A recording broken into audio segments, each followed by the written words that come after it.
Good morning, everyone. It is Friday, October 9th, 2020. Time to take a break with Drake. We got the street cam going in Waitsburg, Washington. Look at those feathery, beautiful, light clouds. The sun's coming out over here soon. It's a beautiful morning. And here's our host. We are Dr. at the Drake. tail end, and we're told that we are at the tail end of Indian summer today. It was 97 degrees here in town in October. We're not far from Canada. I mean, this isn't Yuma, Arizona. 90 something in October. It was probably cooler in the Arizona flats, but anyhow, yes, they say the cold is coming this weekend, and so is the rain, and it's the weather, so what? Yeah. But first, 2 Corinthians 10, and we finished up in verse 6 yesterday, so 2 Corinthians 10. Is it still a gentle teacher? Verse 7. Oh my, I didn't title this.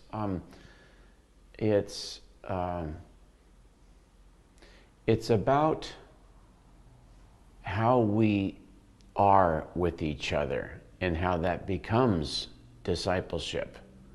Relational discipleship? Yeah. Something like that, or I don't know. We'll see what kind. We'll see what come kind. up with it. I'll put discipleship for now, and then we'll Yeah. make it even more specific later. Yeah. But in the NIV, this chapter is titled Paul's Defense of His Ministry. Oh, there Because, you go. well, it seems like he's treading water here in this chapter a little bit, but he's trying to say to the people, and again, Corinth is doing very well. They're really growing. And by the way, I was just thinking about this morning. Paul didn't, the church in Corinth was not non-existent. He didn't show up and preach the gospel in Corinth and they went, wow, I know nothing about this. There is a there was a synagogue there. They knew about it, but then the power of the expanding gospel and the Holy Spirit had changed some of the hearts of the synagogue believers to realize that Jesus was the answer to all these ever lingering questions. When is the ultimate going to show up? The sacrifice that's going to solve everything. And it's him. It's here. It's Jesus. Some of the Jews today, nope, it's not him either. We want David to come back. It's kind of singing Sinatra to God. You'll do it my way. There's danger in that attitude. Jesus and God's going to do it. God's going to do his plan.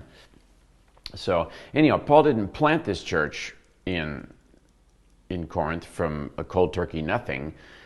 He just came in and found this rather ragtaggy church to mature, and it was a rough ordeal in the early 50s. We say the 50s. It really is the 50s in Corinth. Well, now it's the late 50s. It's 57, soon going to be 58. He's going to winter there. It's 57, 58, winter 57, 58 AD. By the way, they didn't celebrate Christmas. Oh, what? If they think about that. They hadn't even thought, well, when was Jesus born? That's based on the Roman calendar against the Jewish calendar. It's another whole whoop-a-doo-bah story. That's sad. So we think the start of winter is Christmas.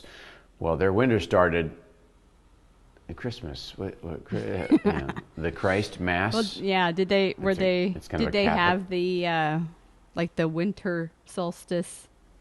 Yeah, the Romans Romans late December had a Saturnalia. It was a super party because they realized the sun stopped lowering, and now the sun is starting to come up again in its cycles, and soon it'll be much more overhead.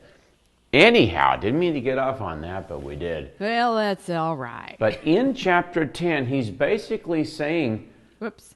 Hang on just a second, Drake. I know this is coming in your ear. Sorry. Drake, nobody else can hear that but us. Oh, okay. Yeah, we had some. Was that distracting for you? Some funny feedback. Oh, yeah. Well, it's just how it's. That's the delay that everybody gets. It's not distracting. I'm just not going to talk over it. 2 or 3 second delay. So, yeah. But anyhow, there were some, and that's why this title is chapter. This chapter is titled "Paul Defends His Ministry," because there were some, as they saw the church really growing. They were trying to take control of it, and they were trying to keep it, their thing. Whose thing is it? I hear about these churches where, some of these ladies around the kitchen. I knew some guy that it was a kid in the 1950s, and he said the church kitchen was the Holy of Holies. You go in there without permission during a potluck, boy, the ladies would tear you to pieces. Hey, you don't have no permission to be in here. You're not supposed to be in here. Get out of here. It was an extension of their crabbiness at their home kitchen. Like, quit acting this way. It's our kitchen. Well, there were people in Corinth that were leaders in the church, and I was saying, well, it's our church. It's not Paul's. And Apollos came through, and Titus came through, and Timothy came through, and who are we listening to? Well, we follow Jesus. We talked about that in 1 Corinthians. It's live issues. Now, I'm thinking about this same issue when you've got a small church, and, the offerings are just keeping the pastor's life alive and such like that. Well, what do you do when a church gets to where and I've seen these churches, I've been in these churches, I've talked to these pastors. There comes that week. Are you sitting down? There comes that first week. Hey, Drake, Kevin's saying he's laughing because the part about the kitchen is so true. Kevin Crichton. And Nina Turner. Hi, Nina. Hi, Nina. Kevin, last name, Kevin who? I'm probably saying Creighton. Creighton, not Crichton. Creighton. Kevin Creighton. Oh, I missed that tour. That tour, winter 1980. Oh, that tour with you. We did concerts between Victoria, Las Vegas. So was he singing or playing? He's singing. Oh, okay. What part did he sing? Baritone, if I remember correctly. Tell us, Kevin. We did concerts between Vegas and Astoria, Oregon. It was. I could have seen y'all in Astoria back in that time, yeah, except I would have been in the third grade. In the third grade, Tootsie Pop. My goodness. Oh, goodness gracious is right. But, this is our thing. So what do you do? Graham says, hi, guys. Hey, Graham. Graham. Oh, we got to have Graham on again and get an update from church in the UK. I love that whole concept. The churches of the UK have affected the entire world, and it's amazing. Anyhow, there comes that first Sunday. Kevin says he's experienced a lot of churches like in Corinth. There comes that first Sunday when $1 million came in the offering. Oh, yeah, that's right. You were telling that story before. And then you need an accountant team. It's like, whoa, whose money is this? You better just get ready to grow, because when you follow Christ, your ministry grows. Your circle grows. When you have the glow of the Holy Spirit, your sphere grows. What are you going to do with this? And this is in the end of this same chapter, so sit tight with me. But some were dissing Paul, and some were saying, "Oh well, you're so forceful, and you're so this and that." And I remember one person, he used to take LSD, and he gave it up, and he came to Christ. And what amazing Christian he took. But he told me once, he says, your preaching is so directive. You're like telling us what to do.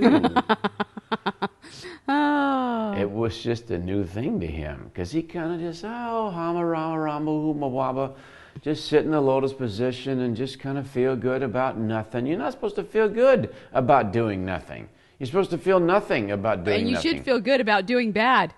Yeah, that's the training today, is you should feel good about doing bad. That's Antifa.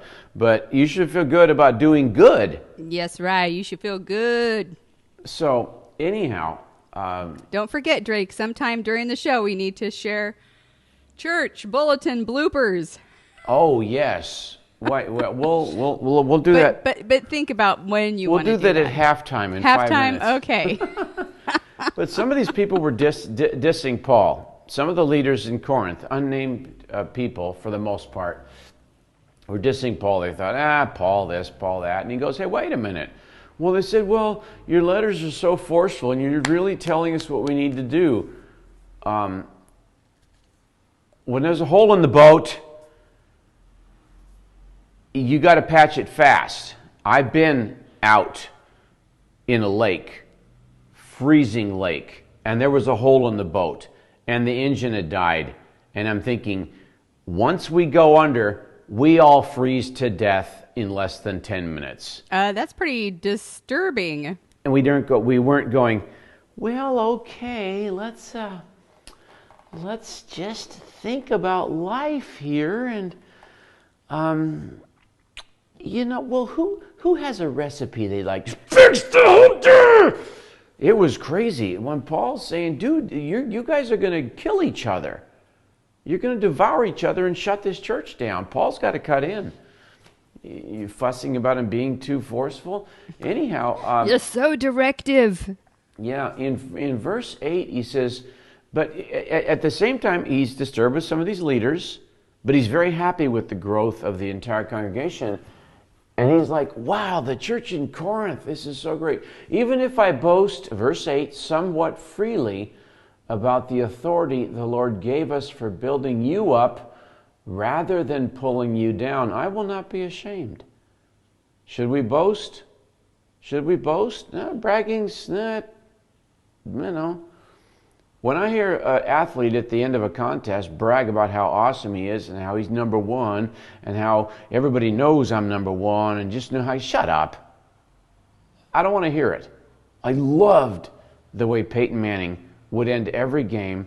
And Peyton, you're this, you're a bag of chips and change and you're awesome. And he's nice. Well, the Lions really did their job. And I just so appreciative for my receivers. They really, always passing it on, boasting but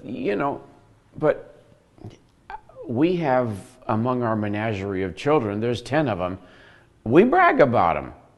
Well, when they do something good or like, wow, so-and-so is Paul says, I boast about you, and get this, get this little comment on the run, rather than pulling you down.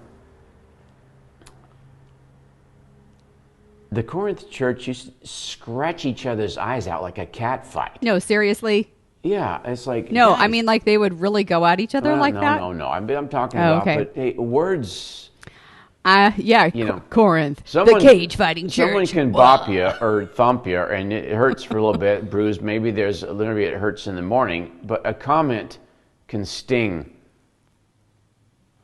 for 70 years. Yeah. And Paul says, you guys, and so I'm bragging about you rather than pulling you down like you guys do to each other if I don't stop you. Yeah. It's like in parentheses. He puts that in on the run and he's like, you're right, we do it. We did that. I will not be ashamed. So I'm boasting, and I should be ashamed of my boasting, but I'm not. I'm boasting about you. It's okay to brag about your kids, we have our 7th grandchild arrived a week or so ago. Yep. Pretty as a little penny. I love what this one missionary said. He says, by the way, when you're on the mission field and your grandkids arrive,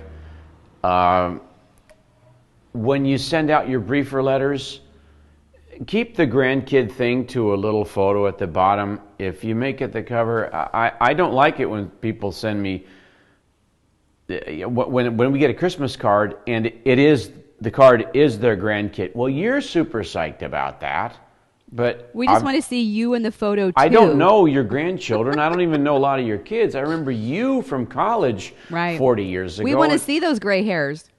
And I want to see a photo of you. My memories are with you, not with people that weren't going to exist for 35 years. But you can hold the grandkids in your lap. It's okay. Yeah, take it easy about boasting about the grandkids. That's on the run. Yeah, there. it is kind of on the run Verse there. 9. Can't hip it. I do not want to seem to be trying to frighten you with my letters. Paul wrote powerful letters to a KG church here. Yeah. A KG church needs to be a powerful letter. A little Mr. Rogers memo isn't going to get through to them. No, not a light memo. He sends heavy So he just has to memos. say on the run, I don't mean to frighten you. Verse 10, for some say, well, his letters are weighty and forceful, but in person he's unimpressive, and his speaking amounts to nothing. Oh, man. You know what he spoke like? He spoke like Jonathan Edwards Oh, very calm. that I mentioned yesterday. Mm-hmm. Paul's logic is glass clear. He didn't speak like Vicini in Princess Bride. Yeah.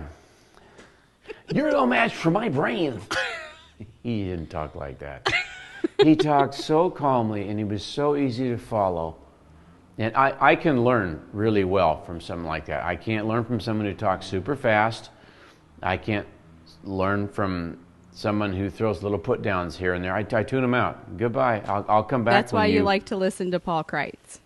Yeah, we love listening to Paul Kreitz. He's very systematic. He speaks calmly. And he's joyful as he teaches. Yeah. Yeah. So he taught, but in person, it's like as a lot of people. You know, we've been around some stars, and sometimes you meet them live. Celebrities. Celebrities. Celebrities, yeah, stars.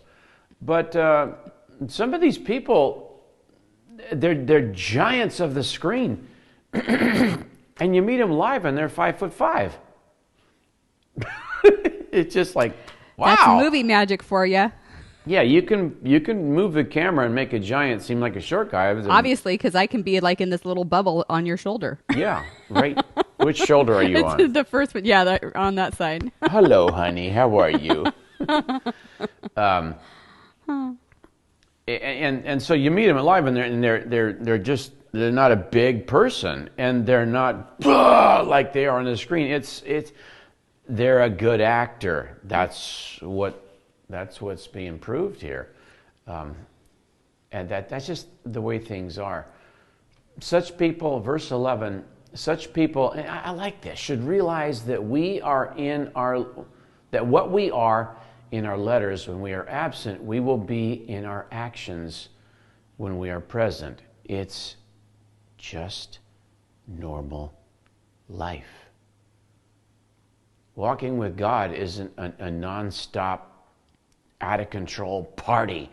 Just crazy sauce. Well, it's not something that you have to psych yourself up for, like you're going to lift 300 pounds. Yeah. And I know people that won't come to church. Oh, I'm this and I'm that and I'm not. And I says, hey, our church is filled with jerks that are trying to get it right. Yeah. One of our greatest draws in a church I was in was a guy who taught locally at a school, and the amount of people he brought to church, he says, hey, don't worry about what you're not. We are, and that quote, we're just a bunch of jerks trying to get it right. He said that 3-4 times a month. And seriously? He kept inviting people, and they just kept coming. Because he was so... being real about it. He was such a sweet-natured man on campus, and they loved him. Yeah. They invited him to church. Oh, I can't. Hey, we're a bunch of jerks trying to get it right. You feel like you don't have your act together? Neither do us on the boat. Yeah. Don't stay out here and drown. Get on the boat. Yeah, but when I get on there, I'll be all wet. We're floating on something we that's all wet. we all were too. Yeah. So it's just normal life. That's the biggest thing that hit me. Hey, it's time for a church blooper, honey. Is it? Read us a church blooper. My wife found a bunch of these this week. I found a bunch of bloopers, and I thought, let's just do one per show. Is this mistakes from bulletins or church signs or what? Church bulletin bloopers. So I wanted to. So next time, because I've been formulating this in my mind. I want to do a lead-up song, like it's a true segment of the show. So that'll happen next week. Okay. I'll practice, so we'll have it Okay. ready to go, and you'll be ready for it too. So anyway, here comes the first church bulletin blooper. I'm going to put it's right under your chin. All right, I'm putting it right on Drake's chest, and it says, "The sermon this morning, Jesus walks on the water. The sermon tonight, searching for Jesus."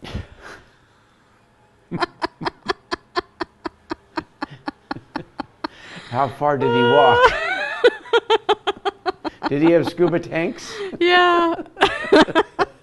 Oh my goodness. So I figured let's do one blooper per show.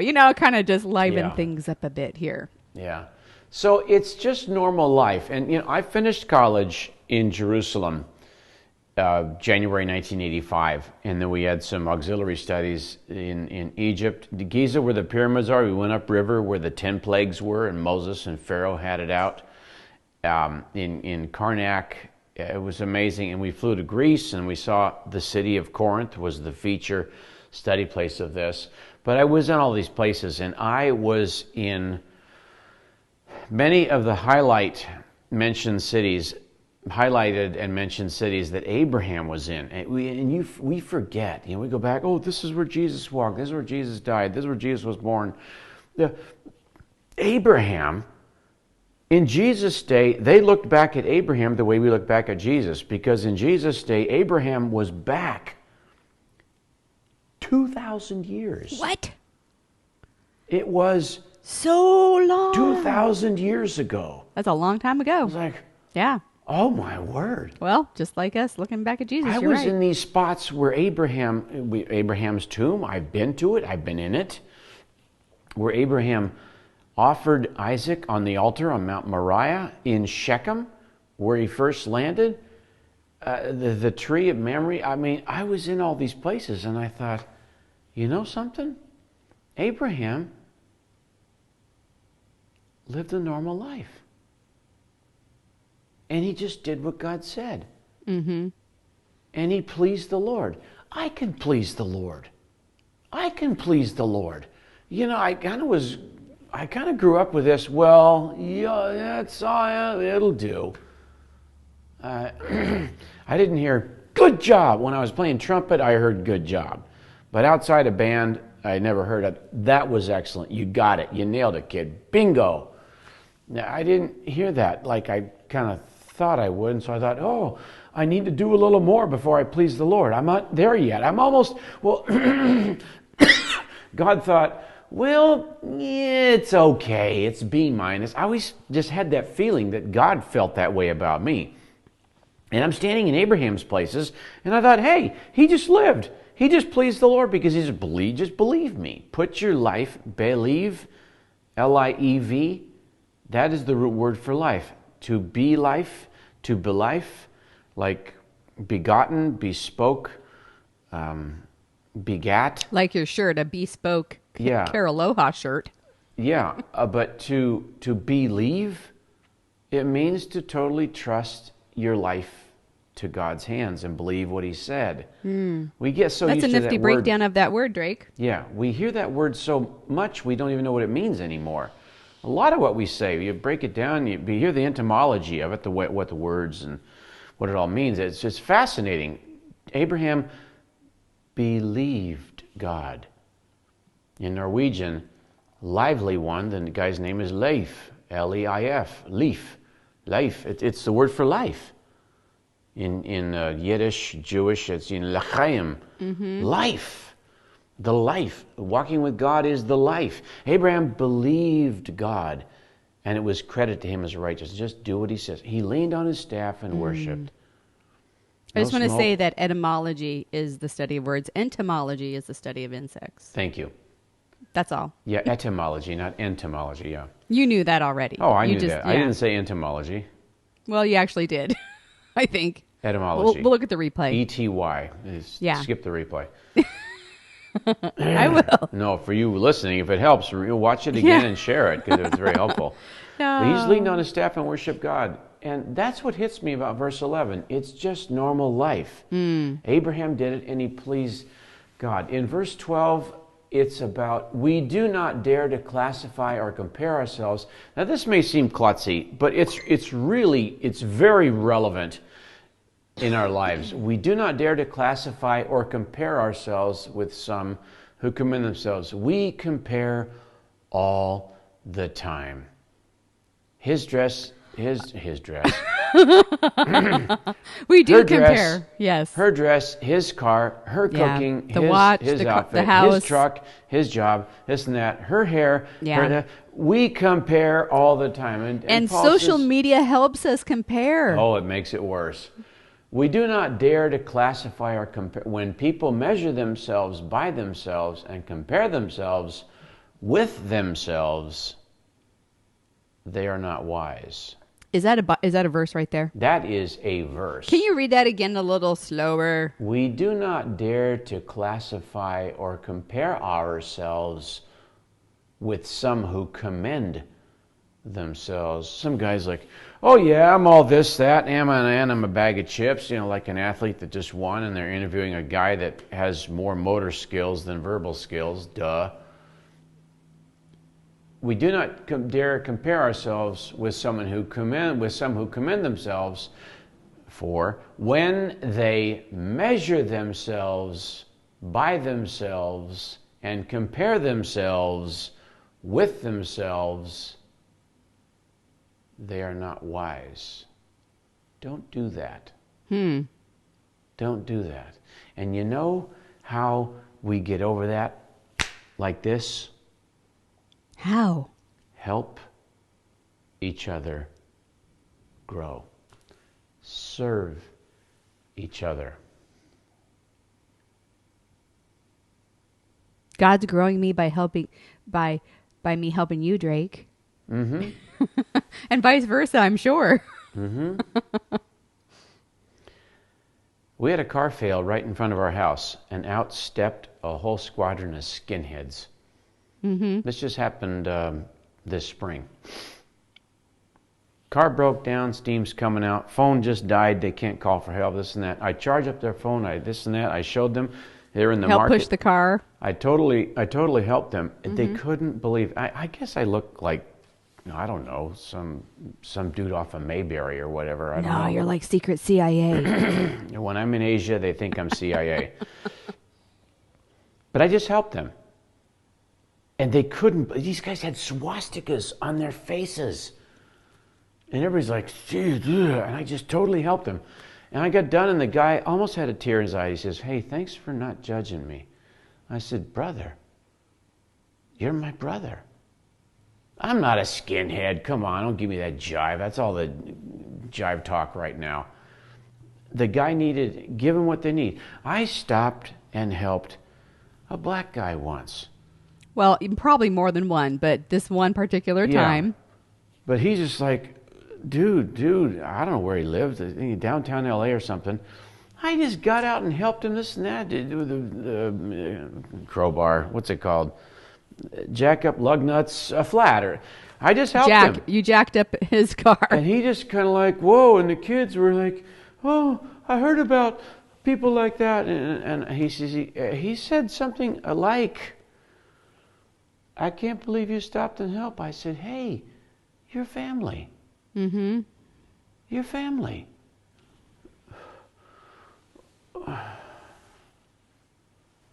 Just help. Don't compare. Don't brag. Don't just help each other. Help each other grow. We are close to the finish line because you're just telling good stories, hon. But verse 12, don't compare. Mm-hmm. Help each other. Yeah. Love each other. Support each other. Encourage each other. Discipleship is getting in each other's hair. Hey man, respect, give me space. Shut up about this space thing. Hey man, get out of my face. Well, that's talk at the bar. That's the ways of the world, like we talked about yesterday. Mm-hmm. We get in each other's and we help each other. Mm-hmm. This season has been more challenging to get in each other's space to help each other. I mean, so there's risk in it, and we'll end with verse 13, and we'll finish this on Monday. Mm-hmm. We, however, I boast about you. That's what I'm happy about, is your growth. We, verse 13, we, however, will not boast beyond proper limits, but will confine our boasting to the field God has assigned to us, a field that reaches even to you. Paul is there to help them grow in the Lord. If they can grow in the Lord and they can have their eyes open, that the rest of the whole world will open up to them. Paul goes there and instructs them in the ways of God. He doesn't go to a local creamery. Oh, let me show you how to make cheese, because, I'm Paul, this and that. He doesn't go to the tanner. You know something? Your leathers are okay, but, years ago I worked at a leather shop. And let me tell you about it. And he'd go to the guys that are designing. He says, I studied engineering just north of Jerusalem. And blah, blah, blah, blah. You're like, what's the Donny Osmond routine all about? Now, Donny Osmond, we haven't met Donny. We went to a Donny Marie concert a couple years ago, and it was phenomenal. We had a good time. They were just wrapping up their show in Las Vegas, and we saw one of their last road tour shows in Florida. St. Augustine. Mm-hmm. It was so inspiring, and Marie is a sweetheart, and Donnie is... She likes to stick it to her brother, though. Oh, boy, do they stick it to each other. Well, it's but funny. It's fun. It's funny it's like brother-sister humor. But Donnie is so talented. Him and the Technicolor Dreamcoat show, wow, the talent. And his show years ago, the guy can sing and dance and act and tell. He's funny, he's good, he's talented. Paul doesn't do that, though. He sticks to one thing. Donnie runs into all realms, and he had a Hollywood show because he's so good. Paul doesn't. Paul just stays in his slot. He stays at the helm and directs from there. He doesn't go down and say, "Oh, I'm better than you at that. I'm better than you at that. Well, let me show you here." But so that's really what's going on in verse 13. Oh, this is a great chapter. Yeah, it's almost like you could read this chapter every morning, just as a reminder of. It really is good, and to break it down verse by verse, life instruction. Yeah. That's why we like these epistles. Yeah. From the apostles. Verse 14 we will continue with tomorrow. The Lord is with you this day. Yeah. Tomorrow is... Oh, Dan Best said, came in at the end. We'll watch the replay. God bless you guys. Oh, God bless you, Dan. Have a super weekend. Dan, you have a powerhouse day. Graham, Dale in Britain, we send our love to you and your congregation and your family. Bless you, Graham. Bless all of you. Yes. The Lord bless you and keep you. May the Lord make his face to shine upon you. The Lord lifts up his countenance to you like this. There you are. May the Lord lift up his countenance upon you and give you peace. Amen. Amen.